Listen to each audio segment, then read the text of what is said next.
Hi every one. അപ്പോൾ ഞാൻ ആദ്യമായിട്ടൊരു യൂട്യൂബ് ചാനൽ സ്റ്റാർട്ട് ചെയ്യാൻ പോവുകയാണ്. അപ്പോൾ നല്ല ഹെൽത്തി ആയിട്ടുള്ളൊരു ചിക്കൻ പൊള്ളിച്ചതെന്ന് തന്നെ നമുക്ക് സ്റ്റാർട്ട് ചെയ്യാമെന്ന് വിചാരിച്ചു. അപ്പോൾ ഞാൻ ഇവിടെ ഒരു ചിക്കൻ്റെ ചെസ്റ്റ് പീസ് ലെഗ് പീസുമാണ് എടുത്തേക്കണേ. അത് നന്നായിട്ട് കഴുകി വൃത്തിയാക്കുക, നന്നായിട്ട് വരഞ്ഞു കൊടുക്കുക കേട്ടോ, കാരണം മസാലാസൊക്കെ ഉള്ളിലെത്താൻ വേണ്ടിയിട്ടാണ്. അതിലേക്ക് ഉപ്പ് മഞ്ഞൾപ്പൊടി മാത്രം ഇടുക, ബാക്കിയുള്ള മസാലയൊക്കെ നമ്മൾ പിന്നെയാണ് ചേർക്കുന്നത്. അപ്പോൾ ഇത് നന്നായിട്ട് മഞ്ഞൾപ്പൊടിയും ഉപ്പും ഇട്ടിട്ട് നന്നായിട്ട് മിക്സ് ചെയ്തെടുക്കുക. പിന്നെ നമ്മൾ ഈ ചിക്കൻ വേവിക്കുന്നത് അപ്പച്ചെമ്പിലാണ്, ഇഡ്ഡലി ചെമ്പിലാണ് കേട്ടോ. അപ്പോൾ ആവി കയറ്റിയെടുക്കുകയാണ് ചെയ്യുന്നത്. അപ്പോൾ നന്നായിട്ട് മിക്സ് ചെയ്ത ചിക്കൻ ഒരു 20 മിനിറ്റ്സ് ഒന്ന് ആവി കയറ്റിയെടുക്കണം കേട്ടോ. അത് വേവുന്ന നേരം കൊണ്ട് നമുക്കൊരു മസാല തയ്യാറാക്കിയെടുക്കുക. ഈ ഇൻഗ്രീഡിയൻസ് ഒക്കെയാണ് കേട്ടോ വേണ്ടത്. ഇതെന്തൊക്കെയാണെന്ന് ഞാൻ ഡിസ്ക്രിപ്ഷൻ ബോക്സിൽ കൊടുക്കാം, എല്ലാവരും ഒന്ന് കയറി ചെക്ക് ചെയ്യണം കേട്ടോ. ഇത് നന്നായിട്ടൊന്ന് ഗ്രൈൻഡ് ചെയ്തെടുക്കുക, ഇതുപോലെ പേസ്റ്റ് രൂപത്തിലാക്കുക. നമ്മുടെ ചിക്കൻ നന്നായിട്ട് വെന്ത് വന്നിട്ടുണ്ട്. ഇനി ഇത് അധികം ഒന്നും കുക്ക് ചെയ്യേണ്ട ആവശ്യമില്ല. അപ്പം ഇതിലേക്ക് നമ്മൾ മസാല ചൂടാറിയിട്ട് നന്നായിട്ടൊന്ന് തേച്ച് പിടിപ്പിക്കുക, അതാണ് ചെയ്യേണ്ടത്. ഇത് ചിക്കൻ ഓൾമോസ്റ്റ് നല്ല പോലെ കുക്ക്ഡാണ്. അപ്പം ഇനി അധികം നമുക്കിത് പൊള്ളിച്ചെടുക്കുമ്പോൾ നന്നായിട്ട് വേവിക്കേണ്ട ആവശ്യമൊന്നുമില്ല. നല്ല പോലെ ഞാൻ മസാല ചിക്കനിൽ തേച്ച് പിടിപ്പിച്ചിട്ടുണ്ട്.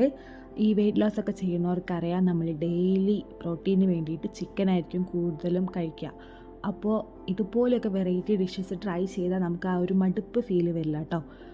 പൊള്ളിക്കാൻ വേണ്ടി ഞാനിവിടെ ദോശക്കല്ലാണ് എടുത്തിട്ടുള്ളത്.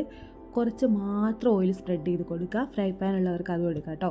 ആ പച്ച മസാല, നമ്മൾ അരച്ച് വെച്ച മസാല, ചിക്കനിൽ പിടിപ്പിച്ചിട്ടുള്ള മസാല ഒന്ന് കുക്കായി കിട്ടാൻ വേണ്ടിയിട്ട് മാത്രമാണ് കേട്ടോ ഈ ഓയിൽ സ്പ്രെഡ് ചെയ്ത് കൊടുക്കുന്നത്. വളരെ കുറച്ച് ഓയിൽ മാത്രം സ്പ്രെഡ് ചെയ്ത് കൊടുക്കുക.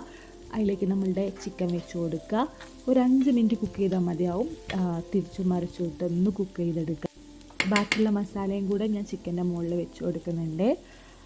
അപ്പോൾ 5 മിനിറ്റ് നേരം വേവിച്ചാൽ മതി എന്ന് പറഞ്ഞിട്ട് നമ്മൾ ഓൾറെഡി ചിക്കൻ നന്നായിട്ട് ആവിയിൽ വേവിച്ചെടുത്തിട്ടുണ്ട്, അതുകൊണ്ടാണ് കേട്ടോ.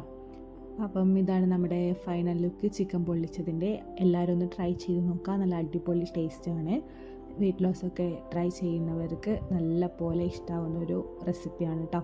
നമുക്ക് ചപ്പാത്തിയുടെ കൂടെ, സാലഡിൻ്റെ കൂടെ, ചോറിൻ്റെ കൂടെ ഒക്കെ കഴിക്കാവുന്നതാണ്.